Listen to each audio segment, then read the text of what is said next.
अद्भुत, अकल्पनीय, अविश्वसनीय, विज्ञान पर भरोसा करने वाला बताने वाले गौरव तिवारी की एक रहस्यमय हालत में एक ऐसा खंडहर जहां बॉलीवुड के स्टार्स कभी सपने में भी नहीं जाना चाहेंगे।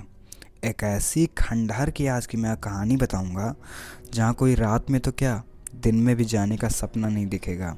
और क्या हुआ, गौरव तिवारी फर्स्ट टाइम उस जगह पर इन्वेस्टिगेट करने गए।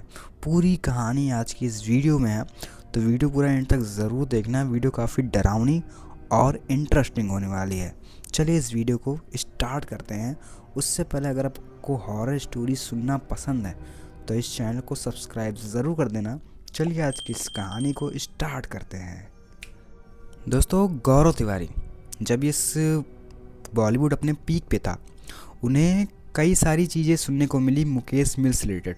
लोगों का मानना है कि 1870 के दशक में वहाँ पे काफ़ी भीषण आग लगी थी। उसके बाद उस जगह को काफ़ी बंद कर दिया गया, मतलब उस जगह पे कोई जाता नहीं था। जो भी जाता था वहाँ से उसे अजीब अजीब आवाज़ें आती थी। वहाँ के जिन्होंने वहाँ पे शूटिंग करी है, वहाँ पे कई सारे फिल्मों की शूटिंग भी करी गई है मुंबई में, कई सारे गाने भी बने गए हैं। बट जो उन्होंने उस जगह पे गए हैं, शूटिंग कर रहे हैं, वहाँ से आने के बाद उनके साथ काफ़ी अजीब चीज़ें हो रही थी। मतलब कि किसी की प्रेजेंस उनको फील हो रही थी। रातों में कई सपने जो है रेगुलर वही सपने बार बार उनको आ रहे थे। कई चीज़ों को उन्होंने एक्सपीरियंस किया था, तो ये चीज़ें पूरे मुंबई में फैली हुई थी। उस समय गौरव तिवारी जो थे वो इन चीज़ों पे ही कुछ पढ़ाई कर रहे थे, मतलब कुछ जिन चीज़ों को समझ रहे थे। तो उन्होंने सोचा कि लो फर्स्ट टाइम हम इस जगह पे इन्वेस्टिगेट करते हैं कि आखिर है क्या और कौन सी चीज़ें ऐसी होती हैं। तो उन्होंने अपनी टीम के साथ, टीम में बेसिकली उनके एक दोस्त होते हैं और एक कैमरामैन होता है, और वो अपना जो मीटर होता है, जो भी इंस्ट्रूमेंट लगते हैं सब चीज़ों में, उसको लेकर और बैटरीज वगैरह रख लेते हैं कि यहाँ कोई दिक्कत ना हो, चार्जिंग करके पूरा फुल कर चलते हैं। वहाँ से वो सीधा आते हैं मुकेश मिल्स में। मुकेश मिल्स के जब अंदर वो इंटर करते हैं तो उन्होंने बताया कि वहाँ जो टेम्परेचर था वो अचानक से एकदम से मतलब वहाँ से काफ़ी अलग दिख रहा था। मतलब वो टेम्परेचर वहाँ पे काफ़ी कम था, काफ़ी ठंडा था पूरा जगह। और वहाँ की जो दीवारें थीं, ऐसा उन्हें लग रहा था कि उस दीवारों से कोई उनको देख रहा है। हालांकि उन्होंने कब चीज़ें देखी और उन्हें वहाँ के कमरों से किसी के चलने तक की आवाज़ें आ रही थी। उन्हें ऐसा फील हो रहा था कि हाँ उस जगह पे कोई है। उन्होंने अपनी वीडियोस में बताया है, जब वहाँ पे गए थे, वहाँ के जो इंस्ट्रूमेंट थे वहाँ से उन्हें जब उन चीज़ों को चेक किया तो वहाँ भी ऐसी चीज़ें आ रही थी। और हालांकि जब उस कमरे में जाके उन्होंने देखा तो वहाँ जो धूल थी वो जमी हुई थी। आपको भी चलेगा उस चीज़ों पर, तो वहाँ की धूल तो है, उनके पैरों के निशान तो बने होंगे, बट वहाँ पे कुछ ऐसा नहीं था, सब धूल ही फैले होते हैं। उन्हें ये भी बताया कि उन्होंने कई सारी सड़कों को क्रॉस करते हुए भी देखा, बट वहाँ पे ऐसा कुछ भी नहीं था। जब उन्होंने वहाँ की जो बैटरीज थी, वहाँ उन्होंने देखा कि वो जो बैटरीज हैं वो एकदम जीरो हो गई, डेड हो गई उनकी बैटरीज ही।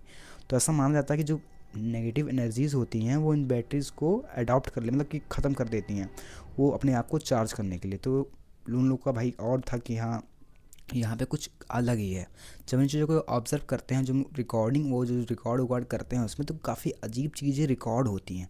जैसे कोई औरत कह रही हो चले जाओ यहाँ से, ऐसी चीज़ें काफ़ी क्रीपी और चीज़ें यहाँ पर रिकॉर्ड होती हैं। वहाँ जो उन्होंने मीटर लगाया होता है वो काफ़ी अजीब तरीके से ब्लिंक करता है। इनको लग गया था कि हाँ ये चीज़ें अब सही नहीं है, यहाँ से निकलना ही सही होगा।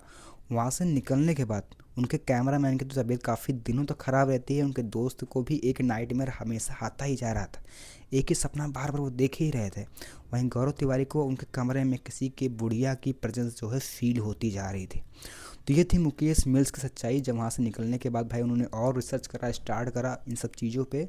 उसके बाद धीरे धीरे इन्हें IPS यानी इंडियन पैरानॉर्मल सोसाइटी का CEO बना दिया गया।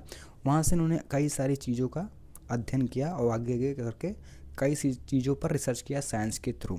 तो अगर आपको और भी कहानी जाननी है गौरव तिवारी के केस से रिलेटेड तो आप मुझे कमेंट करके ज़रूर बताना, और कहानी मैं आपको बताऊंगा। और बाकी ऐसी पार्ट्स आते रहेंगे गौरव तिवारी के केस के ऊपर, first part, second part, third part. चलिए मिलते हैं अगली कहानी में, तब तक के लिए धन्यवाद। जय श्री राम।